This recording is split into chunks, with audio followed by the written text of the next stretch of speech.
Some people are too religious and they have lost their jobs because of it. I do not know why a lot of Nigerians are acting surprised, like, oh, are there people that go to night vigil every day? Are there people that go to church every day and they leave their work? In this country where there are so many religious extremists, people like this exist. There are so many in your country, and that is why a lot of things are not moving well. And they say, oh, that cannot be true. It's true.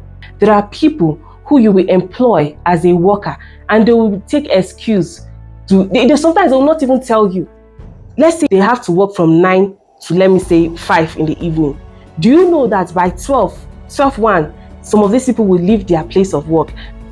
They will not come back. Where did they go? Church. If they come the next day and their oga or their madam asks them, oh, where were you yesterday? They'll say, oh, they went to church. I don't know whether because they went to church, the woman or the man should close down his or her business. This is a mindset that a lot of people in this country have. It's not new. I've literally seen people who will miss their lectures simply because they want to go to church. And some of these churches, I don't know whether they don't preach to their members. There is time for everything.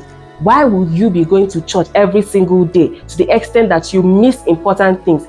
You think that your school is not as important as the church. Your business is not as important as the church. That's your madam's shop that you're working in. She should close down her shop because you want to go to church. Her shop that is giving her money. Her shop that is giving the money that she will use to pay you salary. These things happen. If you've not seen it, it doesn't mean it doesn't happen. Ask around. It certainly happens. There are people who got an extra year simply because they were failing courses. Why did they fail their courses? They hardly attend lectures because they are going to church. They don't even have time to read because they are going to church. But the day to their exam, they will go to night vigil praying that God to just magically put the information in their head. In fact, the lecturer's eyes should be blind. They will just be praying all manner of silly prayer points when they can just simply read. This is a big problem that people are not talking about. Like, I'm surprised people are surprised about this because I've literally seen it happening several times.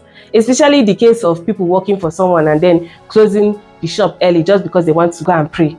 They want to go for evening service. You think it's a joke? Evening service, okay, why not start by 5?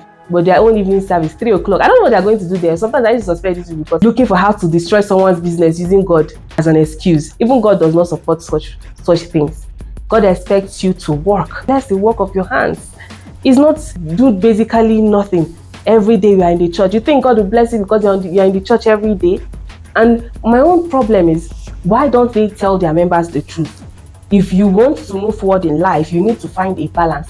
I don't care whether you go to church or not, but you should find a balance. There should be a balance in everything that you do.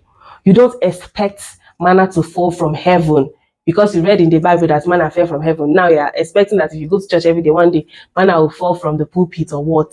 The truth is, if these members even do something useful with their lives rather than going to church every day, these same pastors will benefit.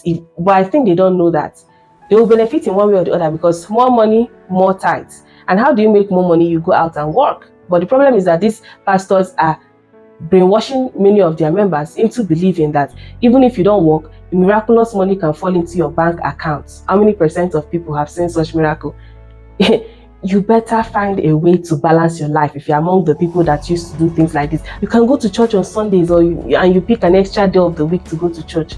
But if you insist that you must go to church every day, make sure that it doesn't affect your work hours. So if you want to sacrifice your sleep and go to, that's your business, but make sure it's not affecting your work. Make sure it's not affecting your education. Make sure it's not affecting important things in your life. This particular issue, it has affected thousands of, what is thousands?